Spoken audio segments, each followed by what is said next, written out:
You'll hear two teachers discussing a school trip.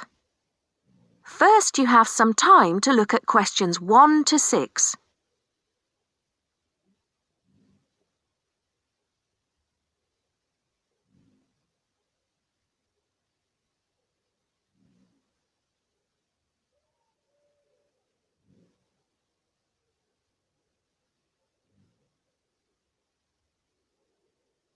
Now listen carefully and answer questions 1 to 6. Oh, there you are, Paul. Do you have a few minutes? Can we think about this year's school trip? Hi, Jean. Yes, of course. Have you got any ideas? I've been looking through some information, and I've brought a few leaflets with me. Here you are. Okay, thanks. Just remind me when the trip is. Next Friday. We'll be leaving at 9 and be back here at around 4, so we've probably got time to visit a couple of places. Let's see. What leaflet have you got there? Central Gardens. Looks like a nice place. It's open from 9 until 6, so we could go there anytime we wanted, really. What about there in the morning and then somewhere else in the afternoon? Farmers Market would be an option first as well, at least until they close at 1. Or we could try Grey Castle. That should be possible in the morning or in the afternoon. Oh, hang on. That's at the weekend. The last admission is at noon on weekdays. Greenhall says the same thing. Queen's Park opens at 8, so we could go there first. Or, according to these times, we could go there on the way back to school, because they don't close the gates until sunset during the week. Okay, that gives us a few options. We went to Queen's Park a couple of years ago, didn't we? I seem to remember that the pupils really enjoyed it. It'd be nice to go somewhere new as well. I've seen groups from other schools going around Grey Castle. So have I. But then again, maybe we should play it safe and go to Green Hall. At least we've got experience of taking classes round there. Farmers Market is popular with other schools, though, so it must be interesting. It'd be good to go somewhere where someone can show the pupils around, explain things to them. I've been on a tour around the castle, and they do a really good job. I think they have guides at the hall, too, don't they? It says here that they used to, but don't anymore. You can get shown round Central Gardens, though. I think we'd have to do any explaining if we took the pupils to the market or the park. That wouldn't be a problem, though. No, and at least those two would be free, wouldn't they? I think all the others charge, and we'd have to get the parents to pay some money. I'm sure they wouldn't mind paying if it was a small amount. Let me check the leaflets. There's a special price for large groups at Grey Castle. Oh, but you can get into Central Gardens for nothing. Right. Oh, I've just thought of something. We wouldn't need to book anything if we were going to Queen's Park, but what about the other places? Central Gardens say you need to let them know if there are more than 10 people in your group, which would include us. The same at Grey Castle. Farmers Market says you can just turn up, and so does Green Hall.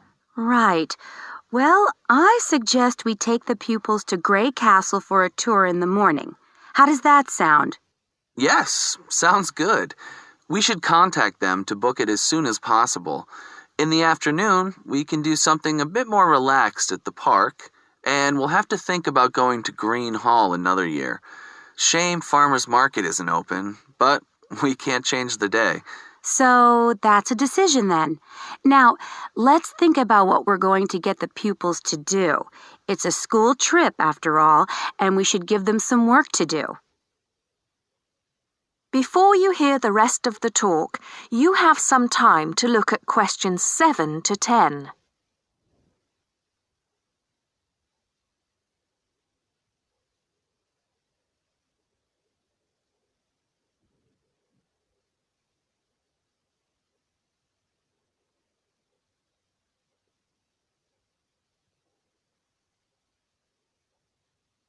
Now listen and answer questions 7 to 10.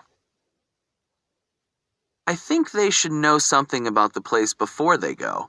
That way they know what they're looking at, and they'll be able to write about it better when they get back. I'll put some information together to look at home and give them copies after the next lesson. Good idea. I'll write something for them to do as they're going round the place.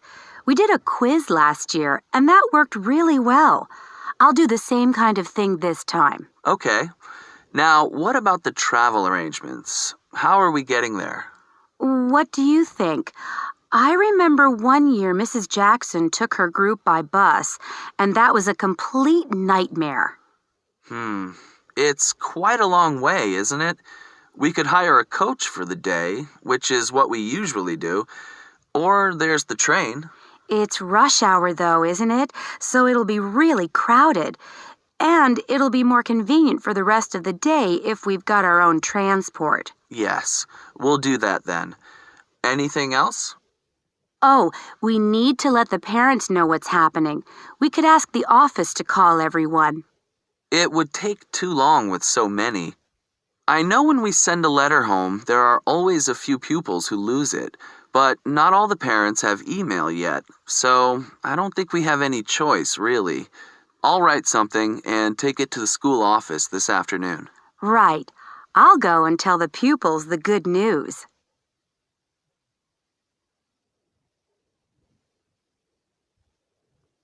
That is the end of part 1. You now have half a minute to check your answers.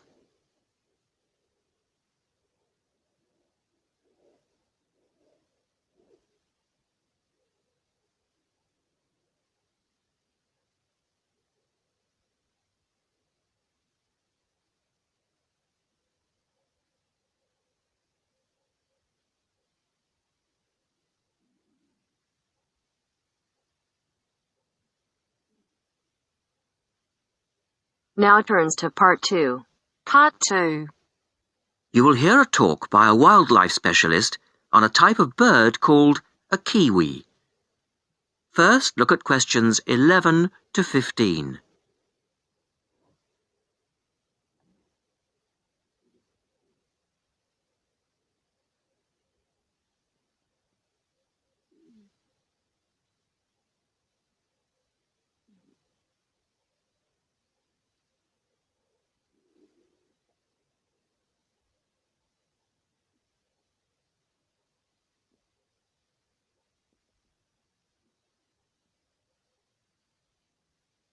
As you listen to the first part of the talk, answer questions 11 to 15.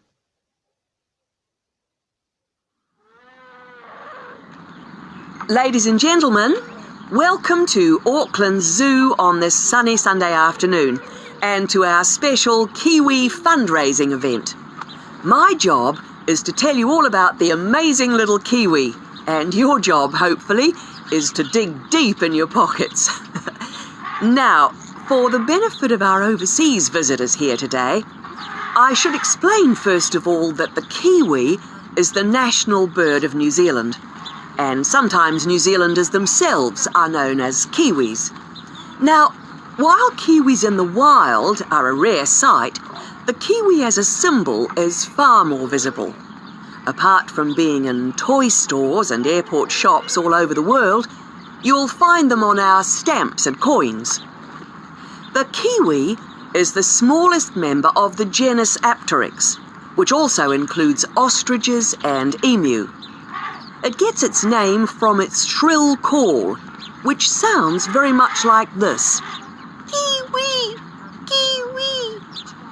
Kiwis live in forests or swamps and feed on insects, worms, snails and berries. It's a nocturnal bird with limited sight, and therefore it has to rely on its very keen sense of smell to find food and to sense danger. Its nostrils are actually right on the end of its long beak, which is 1/3 of the body length. Now, here's an interesting fact. Although kiwis have wings, they serve little purpose, because the kiwi is a flightless bird. Since white settlement of the islands, kiwi numbers have dropped from 12 million to less than 70,000. and our national bird is rapidly becoming an endangered species. This is because they're being threatened by what we call introduced animals. Animals which were brought to New Zealand, such as cats and ferrets, which eat kiwi eggs and their chicks.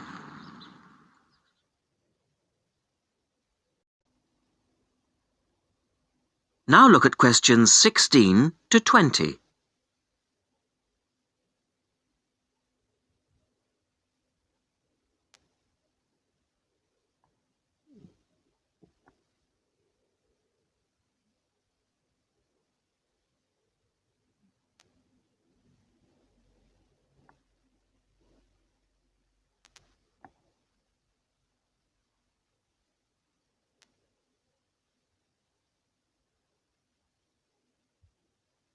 As the talk continues, answer questions 16 to 20. And so we have launched the Kiwi Recovery Program in an all-out effort to save our national bird from extinction. There are 3 stages to this program. Firstly, we have the scientific research stage. This involves research to find out more about what kiwis need to survive in the wild. Then secondly, we have the action stage. This is where we go into the field and actually put our knowledge to work. We call this putting science into practice. And then we come to the 3rd stage, the global education stage. By working with schools and groups like yourself, as well as through our award-winning Kiwi website, we are hoping to educate people about the plight of the kiwi. As part of the action stage, which I just mentioned, we've introduced Operation Nest Egg, and this is where your money will be going. It works like this. It's a 3-stage process. First of all, we go out to the kiwi's natural habitat and we collect kiwi eggs. This is the tricky part, because it can be very difficult to find the eggs. Then, in safe surroundings, away from predators, the chicks are reared. Now, this can be done on predator-free islands or in captivity. They're reared until they're about 9 months old, at which stage the chicks are returned to the wild. So far, it's proving successful. And since we started the program, some 34 chicks have been successfully raised this year, and their chances of survival have increased from 5 to 85%. However, it's not time to celebrate kiwi survival just yet. About 95% of kiwi chicks still don't make it to 6 months of age without protection, which is why Operation Nest Egg is so important. And we ask you to give generously today.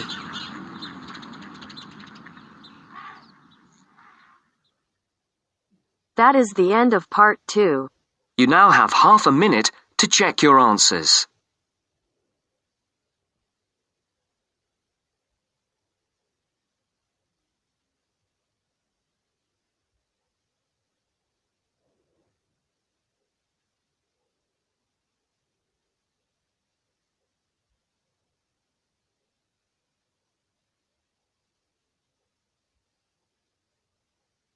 Now turns to part 3. Part 3. In this section, you will hear a discussion between 3 people in a university tutorial. In the first part of the discussion, they're talking about city traffic and the motor car. First, look at questions 21 to 24.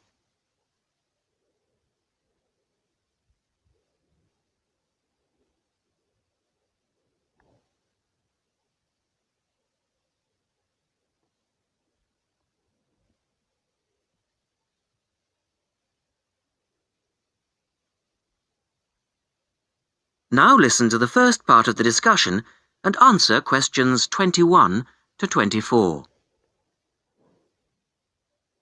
We're very pleased to welcome Professor Isaac Nebworth to our tutorial group today. And he's come to share one of his pet passions with us. city traffic and our Western dependence on the motor car. I believe questions are quite welcome throughout. Thank you. Well, I know you're all very familiar with the superhighway here in Melbourne, but do superhighways automatically lead to super wealth, as our politicians would have us believe? I think not. Can you give us an example of what you mean exactly? Sure. Well, by continuing to encourage this dependence on the motor car, we simply create more congestion and more urban sprawl. And you can see that here in Melbourne, right under your nose. Excuse me, I would just like to say that I feel the sprawl is part of the city. The freeways mean people can enjoy the benefits of living away from the centre on larger blocks with gardens, but still be able to drive back into the city centre for work or entertainment. Well, I'm not convinced that people want to do that. And is our money being well spent? It may be okay for you now, but come back to me in 5 years' time. Let's take CityLink, for example, the new freeway here in Melbourne.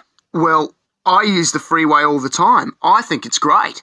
Ah, yes, but it cost $2 billion to build, and you could have gotten 10 times the value by putting the money into public transport. If you give the automobile road space, it will fill that space, and you'll soon find you'll be crawling along your CityLink. But surely you cannot simply blame the car. Some of the blame must rest with governments and city planners. Well, there is an argument, surely, that building good roads is actually beneficial because most new cars these days are highly efficient. They use far less petrol than in the past, and emissions of dangerous gases are low. Old, congested roads, on the other hand, encourage traffic to move slowly, and it's the stationary cars that cause the pollution and smog, whereas good roads increase traffic speeds and thus the amount of time cars are actually on the roads. Well, this is the old argument put forward by the road lobby, but for me it's clear-cut. Roads equal cars, which equal smog. Public transport is the way to go. In the second part of the discussion, the professor talks about public transport in different cities. Look at questions 25 to 30 first.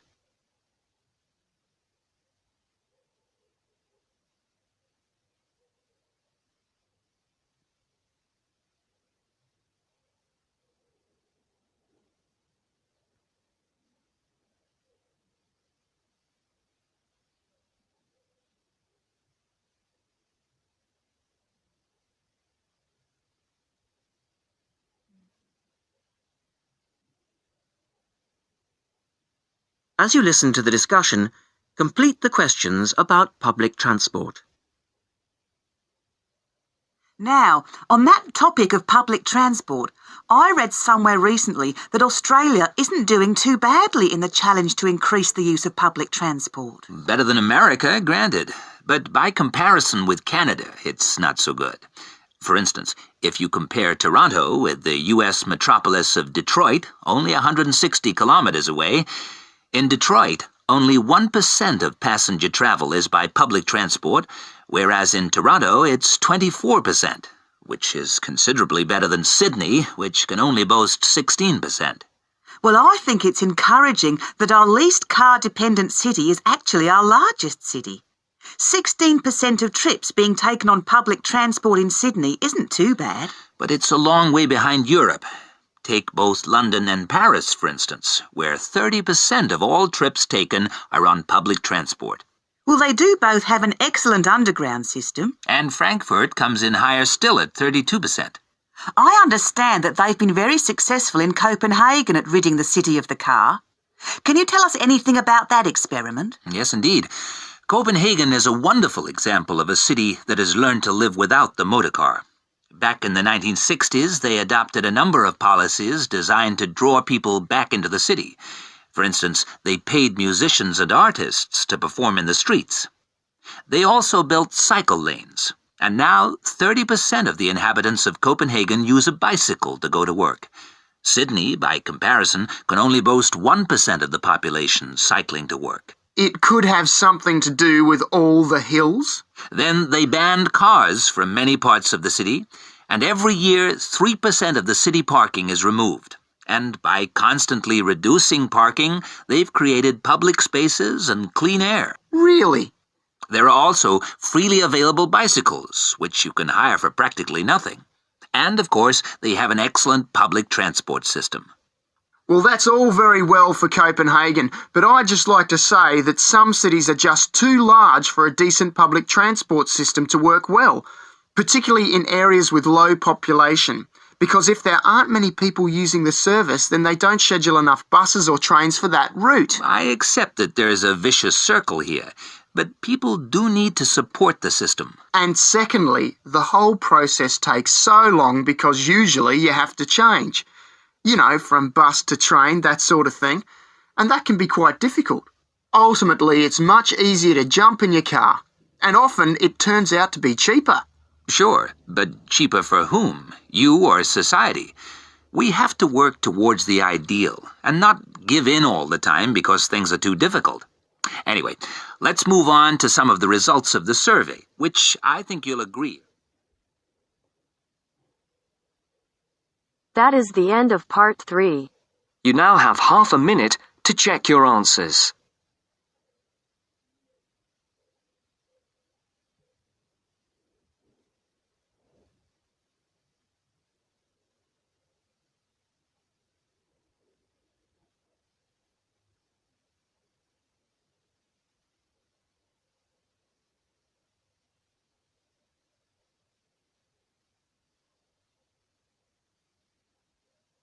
Now it turns to part 4. Part 4. You will hear part of a lecture about the school calendar. Listen carefully and answer questions 31 to 40.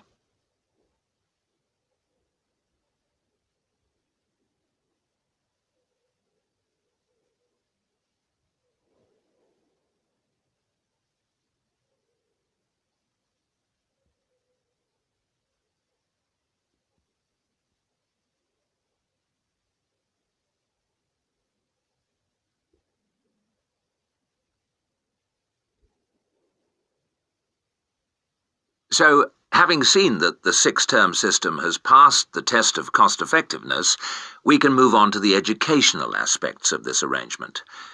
Firstly, all the terms would be approximately the same length. Instead of terms up to 13 weeks, which we have now, there could be a repeating pattern of 7 weeks of term time plus 2 weeks of vacation. This would be repeated 6 times per year. How does this affect the effectiveness of the educational provision? The most noticeable result would be that the very long summer holiday would be reduced in length. This byproduct of the 6-term system could be beneficial. There's plenty of evidence of huge learning loss by pupils during the summer holidays. By learning loss, we mean the amount that pupils forget or lose during a holiday break. Ashley carried out a number of analyses which showed this conclusively. He investigated 39 studies examining the effects of summer holidays on standardized test scores. His analyses indicated that summer learning loss equaled 2 weeks to 7 weeks of instruction. On average, children's test scores were 3 weeks lower than when they left school in the previous term. He also found differences in the learning loss effect according to subject. The subjects he analysed were reading, writing and maths, and he found that the effect was greatest in maths and reading. Furthermore, although all social groups experienced roughly similar learning loss in the field of maths, the studies found that disadvantaged children showed even greater losses in reading skills. So, the problem of learning loss in traditional schools is clear. However, the results of studies into the 6-term system and learning loss are ambiguous. Marchmont found that pupils in 6-term schools maintained their test scores after the shorter holiday period. This is certainly an improvement on the traditional system where, as we have seen, pupils perform worse after the summer break. Benson, however, found no differences between those in traditional schools and on the 6-term schedule. It would seem reasonable that if long holidays result in learning loss, then shorter holidays should result in less learning loss. So we await the outcome of further studies. Historically, of course, everyone knows the reason for our system of 3 terms per year. In days when agriculture was of much greater importance in our working lives, it was essential that the children helped with the harvest. Later on, this changed, and more people moved into the towns. But then there was a new problem.